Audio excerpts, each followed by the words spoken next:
Bertemu kembali dalam Buletin Awani, saya Luqman Haris dan kami di Astro Awani masih lagi meneruskan perbincangan pasca pembentangan rancangan Malaysia ke-12 yang mempunyai banyak perkara yang kita boleh kupas kerana ia menggariskan hala tuju pertumbuhan ekonomi dan semua aspek negara kita untuk 5 tahun akan datang. Dan baru-baru ini ideas mengalu-alukan RMK12 dan menggesa agar lebih tumpuan diberikan terhadap pertumbuhan sektor swasta dalam usaha bersepadu untuk memulihkan ekonomi negara. Sudah tentu, memulihkan ekonomi negara adalah salah satu tunjang kepada RMK12 khasnya selepas kita hilang kira-kira 2 tahun akibat COVID-19.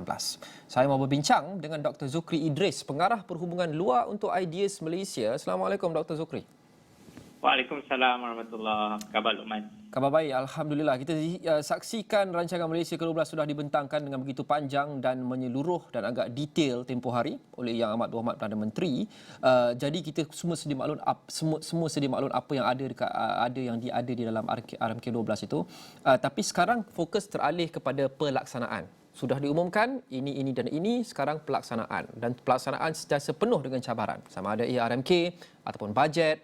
RMK khasnya kerana ia jangka masa panjang 5 tahun. Apa cabaran-cabaran pelaksanaan yang doktor jangkakan?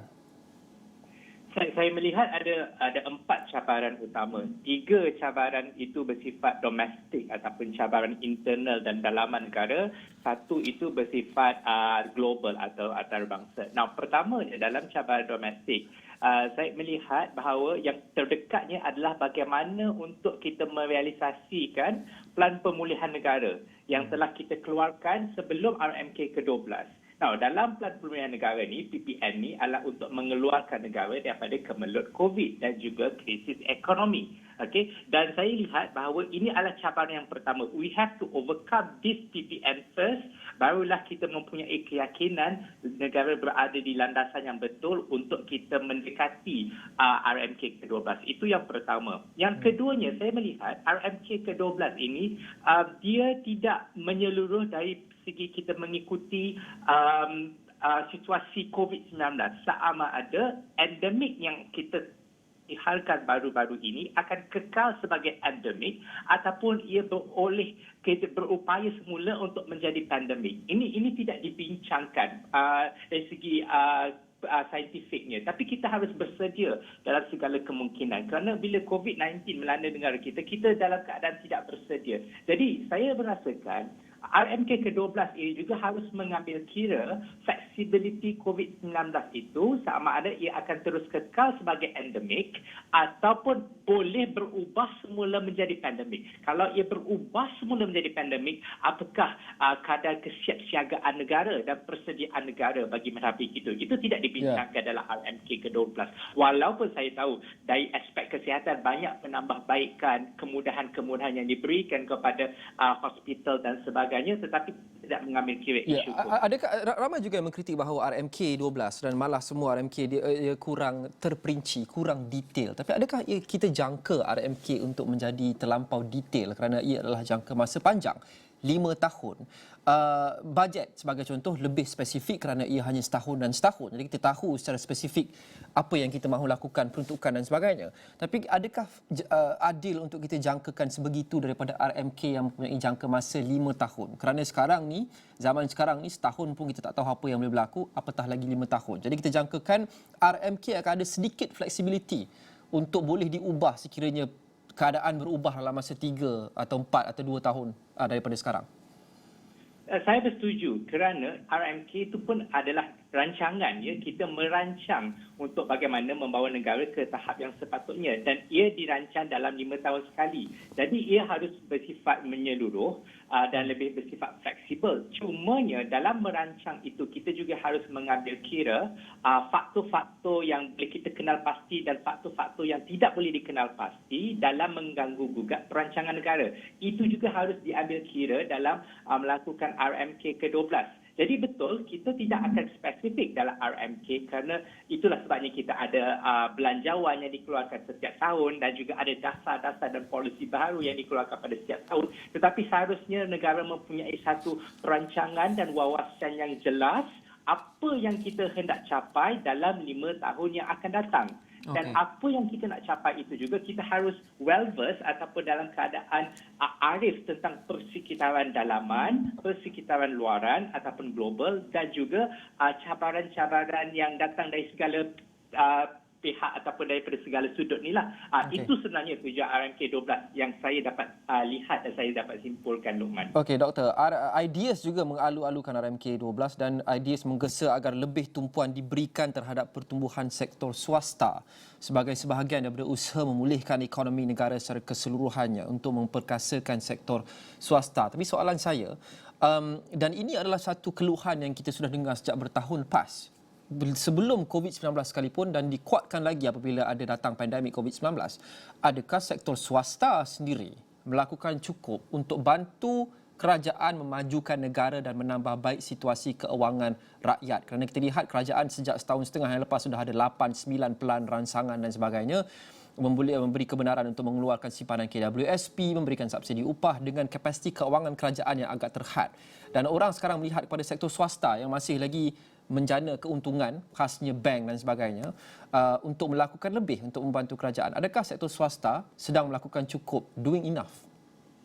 Tidak cukup. Saya merasakan sektor swasta tidak melakukan yang secukupnya apabila COVID-19 ini. Dan kita dapat lihat dalam COVID-19 ini telah terselah apa orang kata tu kemampuan sektor-sektor swasta dalam membantu negara dan juga rakyat Malaysia menghadapi COVID-19. Saya bagi contoh ya. Dalam statement ataupun kenyataan yang dikeluarkan oleh pihak kerajaan perkukuh yang telah dikeluarkan, kenapa kita kena ada perkukuh statement ni? Kerana kerajaan menyedari syarikat-syarikat swasta berkaitan kerajaan ataupun syarikat-syarikat swasta berkaitan pelaburan kerajaan GLIC dan GLC gagal untuk menyuntik keuangan yang sepatutnya disuntik kepada pembangunan negara dalam masa 2 tahun kebelakangan ini. Jadi orang dah bertanya, kenapa selama ini bila kita tubuhkan contohnya GLIC kita ada MOF Incorporation, Khazanah, PNB, EPF, KUAP, Lembaga Tabung Angkatan Sentul dan sebagainya yang sepatutnya diberikan mandat oleh pihak kerajaan untuk menjana pelaburan dan pelaburan ini akan dikembalikan kepada negara, tetapi apabila negara memerlukan, kita menyaksikan syarikat-syarikat ini kurang dalam memberi suntikan bantuan kepada negara. Jadi di sinilah timbulnya persoalan, what we have done wrong, what could we have gone wrong in the past, how many decades or years yang memerlukan kita mereformasikan semula syarikat-syarikat swasta berkaitan kerajaan, GLC dan juga syarikat-syarikat swasta berkaitan pelaburan kerajaan. Itu tidak termasuk lagi bank-bank yang persendirian ataupun bank-bank swasta, syarikat-syarikat swasta yang sebenarnya gagal untuk mengekalkan pekerja dalam tempoh jangka yang bersesuaian ataupun yang berpanjangan kerana disebabkan COVID-19. Kita juga mempersoalkan di manakah efisiennya kadar tabungan sesebuah syarikat dalam menghadapi COVID-19 ini. Adakah kita bersedia? Kita tahu COVID akan datang ataupun tidak. Ini sebenarnya berkaitan dengan kadar kesiapsiagaan syarikat swasta. Jadi betullah saya bersetuju bahawa tidak cukup sebenarnya kita melihat syarikat swasta terumbang-ambing dalam mengharungi COVID-19 dalam 2 tahun kebelakangan ini, dan juga kita lihat bagaimana syarikat-syarikat pelaburan milik kerajaan, syarikat-syarikat berkaitan kerajaan GLC juga gagal untuk menyuntik bantuan yang sepatutnya diberikan kepada kerajaan dan negara di saat kita memerlukan. Okey, dengan lebih kurang seminit yang kita ada lagi, melihat ke belakang, persoalannya adalah what we have done wrong. Melihat ke depan, persoalannya is what can we do now? Apa yang kita boleh lakukan sekarang? Jika betul sektor swasta tidak melakukan cukup, dan saya rasa ramai setuju, bagaimana kerajaan mendorong, malah mungkin memaksa sektor swasta melakukan lebih untuk bantu memajukan negara, meningkatkan keupayaan keuangan rakyat tanpa menakutkan pelabur luar untuk datang dan membina dan menubuhkan syarikat mereka di sini dan tanpa dilihat sebagai kerajaan terlampau mengganggu gugat dalam pasaran bebas?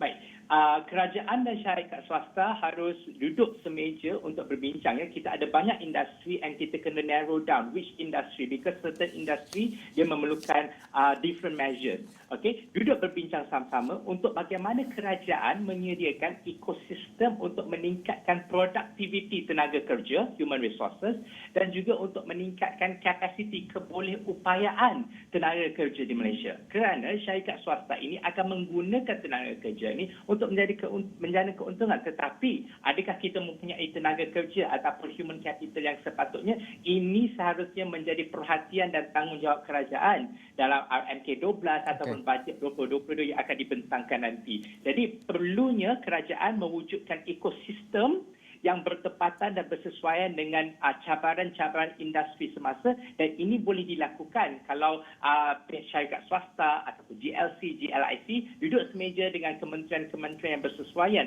untuk mewujudkan ekosistem ataupun persekitaran yang sesuai bagaimana untuk kita mewujudkan produktiviti dan kapasiti negara dan akhirnya menjana keuntungan semula kepada negara dan mengembalikan apa yang telah kita rugi. Baik.